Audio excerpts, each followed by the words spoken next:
Hey babe, and anybody else watching, and welcome back to A Life Together. Today, Deuteronomy 29, 30, and 31. If you remember yesterday, we were just looking at obedience and disobedience, and we saw some of the predictions that happened there. And in fact, we're going to see more of that today, God predicting Israel's rebellion. A lot more we're going to look at as well, but the renewal of the covenant, prosperity, the offer of life and death, Joshua succeeding Moses, and then, as I mentioned before, Israel's predicted rebellion against God. So 29, 30, and 31 of Deuteronomy. So chapter 29. These are the terms of the covenant the Lord commanded Moses to make with the Israelites in Moab, in addition to the covenant he had made with them at Horeb. Moses summoned all the Israelites and said to them, "Your eyes have seen all that the Lord did in Egypt to Pharaoh, to all his officials, and to all his land. With your own eyes you saw those great trials, those miraculous signs and great wonders. But to this day the Lord has not given you a mind that understands, or eyes that see, or ears that hear. During the 40 years that I led you through the desert, your clothes did not wear out, nor did the sandals on your feet. You ate no bread and drank no wine or other fermented drink. I did this so that you might know that I am the Lord your God. When you reached this place, Sihon, king of Heshbon, and Og, king of Bashan, came out to fight against us, but we defeated them. We took their land and gave it as an inheritance to the Reubenites, the Gadites, and the half-tribe of Manasseh. Carefully follow the terms of this covenant, so that you may prosper in everything you do. All of you are standing today in the presence of the Lord your God. Your leaders and chief men, your elders and officials, and all the other men of Israel, together with your children and your wives, and the aliens living in your camps who chop your wood and carry your water. You are standing here in order to enter into a covenant with the Lord your God, a covenant the Lord is making with you this day and sealing with an oath, to confirm you this day as his people, that he may be your God, as he promised you and as he swore to your fathers, Abraham, Isaac, and Jacob. I'm making this covenant with its oath, not only with you who are standing here with us today in the presence of the Lord our God, but also with those who are not here today. You yourselves know how we lived in Egypt and how we passed through the countries on the way here. You saw them, their detestable images and idols of wood and stone, of silver and gold. Make sure there is no man or woman, clan or tribe among you today whose heart turns away from the Lord our God to go and worship other gods of those nations. Make sure there is no root among you that produces such bitter poison. When such a person hears the words of this oath, he invokes a blessing on himself, and therefore thinks, I will be safe, even though I persist in going my own way. This will bring disaster on the watered land as well as the dry. The Lord will never be willing to forgive him. His wrath and zeal will burn against that man. All the curses written in this book will fall upon him, and the Lord will blot out his name from under heaven. The Lord will single him out from all the tribes of Israel for disaster, according to all the curses of the covenant written in this book of the law. Your children who follow you later generations, and foreigners who come from distant lands, will see the calamities that have fallen on the land and the diseases with which the Lord has afflicted it. The whole land will be a burning waste of salt and sulfur, nothing planted, nothing sprouting, no vegetation growing on it. It will be like the destruction of Sodom and Gomorrah, Admah and Zeboim, which the Lord overthrew in fierce anger. All the nations will ask, why has the Lord done this to this land? Why is this fierce burning anger? And the answer will be, it is because this people abandoned the covenant of the Lord, the God of their fathers, the covenant he made with them when he brought them out of Egypt.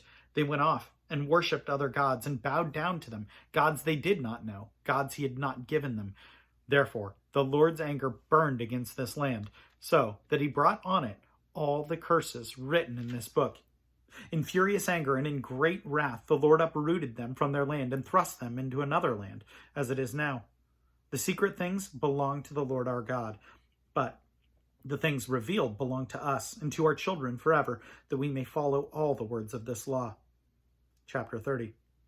When all these blessings and curses I have set before you come upon you, and you take them to heart whenever the Lord your God disperses you among the nations, and when you and your children return to the Lord your God and obey him with all your heart and with all your soul, according to everything that I command you today, then the Lord your God will restore your fortunes and have compassion on you and gather you again from all the nations where he scattered you. Even if you have been banished to the most distant land under the heavens, from there the Lord your God will gather you and bring you back.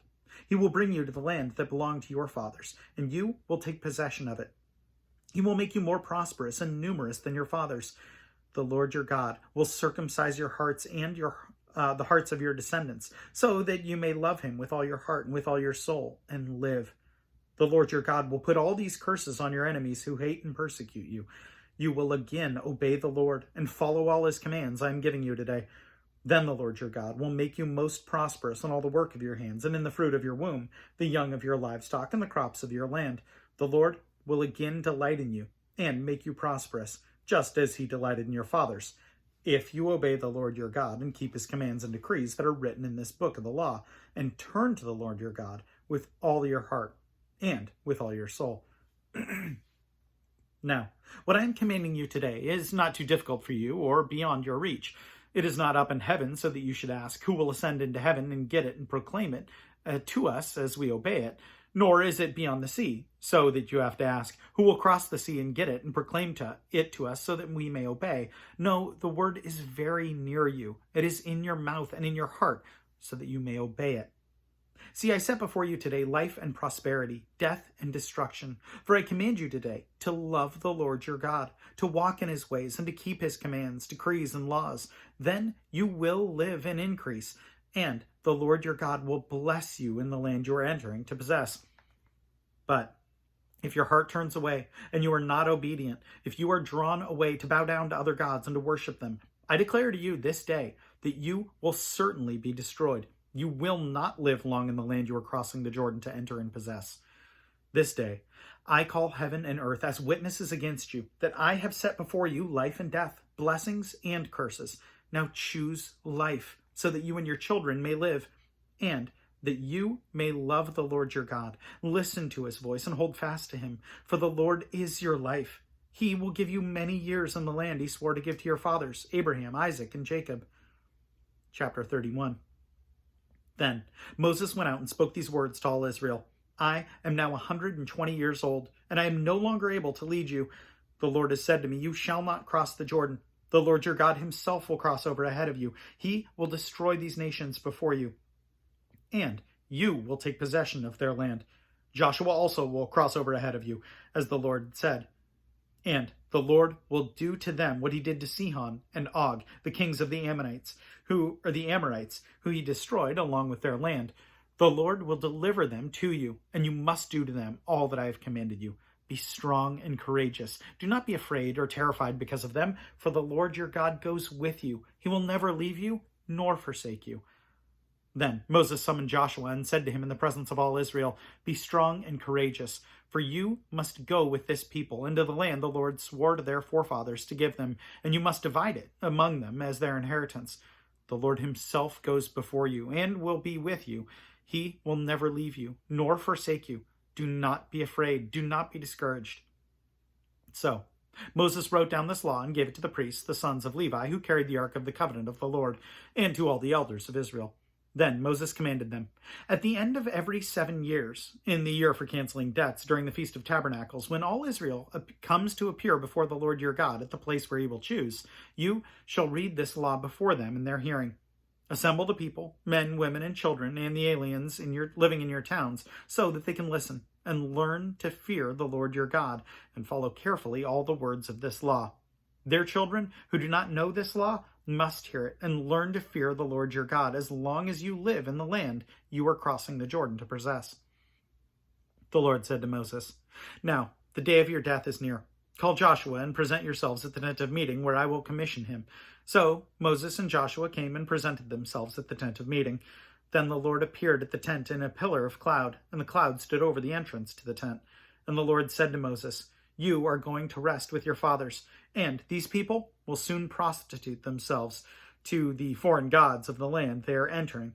They will forsake me and break the covenant I made with them. On that day, I will become angry with them and will forsake them. I will hide my face from them, and they will be destroyed. Many disasters and difficulties will come upon them, and on that day they will ask, have not these disasters come upon us because our God is not with us? And I will certainly hide my face on that day because all of their wickedness and in turning to other gods. Now, write down for yourselves this song and teach it to the Israelites and have them sing it, so that it may be a witness for me against them. When I have brought them into the land flowing with milk and honey, the land I promised on oath to their forefathers, and when they eat their fill and thrive, they will turn to other gods and worship them, rejecting me and breaking my covenant. And when many disasters and difficulties come upon them, this song will testify against them, because it will not be forgotten by their descendants. I know that they are disposed to do. I know what they are disposed to do. Even before I bring them into the land, I promised them on oath.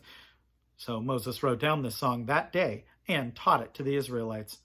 The Lord gave this command to Joshua, son of Nun: Be strong and courageous, for you will bring the Israelites into the land I promised them on oath, and I myself will be with you. After Moses finished writing in the book of the words of the law from beginning to end, he gave this command to the Levites who carried the ark of the covenant of the Lord: Take this book of the law and place it inside the ark of the covenant of the Lord your God. There it will remain as a witness against you, for I know how rebellious and stiff-necked you are. If you have been rebellious against the Lord while I am still alive and with you, how much more will you rebel after I die?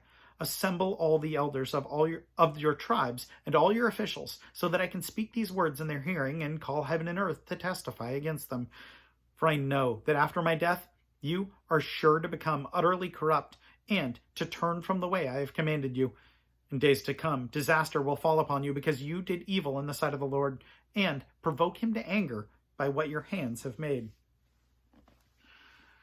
So interesting looking at this, and it is, I think I mentioned this yesterday, it's just sad that we are on the precipice of this rebellion, and Moses knows he can't do anything about it. I mean, he knows that he set up Israel as much as he could for the path of success.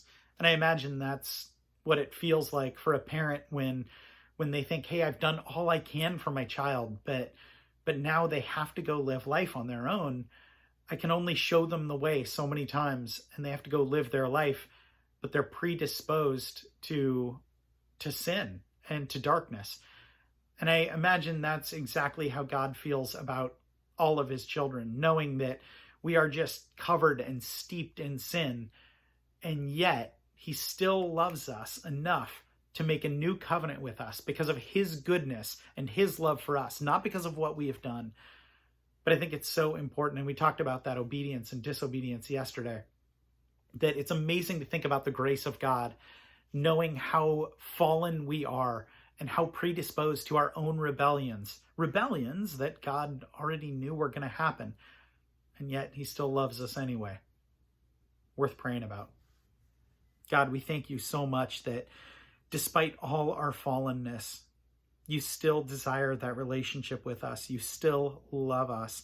You still give us so many opportunities, God. Despite all our rebellions, you saw these a long time ago, and they're not a surprise to you. You are not a stranger to our misfortunes either, Lord. And I just ask that you help us appreciate the grace that you have for us, that we don't take that for granted and we don't take advantage of that, that we just forget or we think that it's not a big deal. Lord, help us to see our sin for what it is, that it is rebellion against you, that is what drives a wedge between what you want for us and how we can worship you. Lord, help us to see what that is, but also to see what grace you have given us, Lord, and help us to understand that in much, much greater measure. We thank you so, so much for your Son. The fact that he is the only reason that we can stand up to that sin was because he stood up on that cross first. We thank you so much for him, Lord, and it's in his name we pray. Amen. That is about all I have for you today. As always, know that I appreciate you. Wife, appreciate you tons. And I will plan on seeing you tomorrow. Have a good one.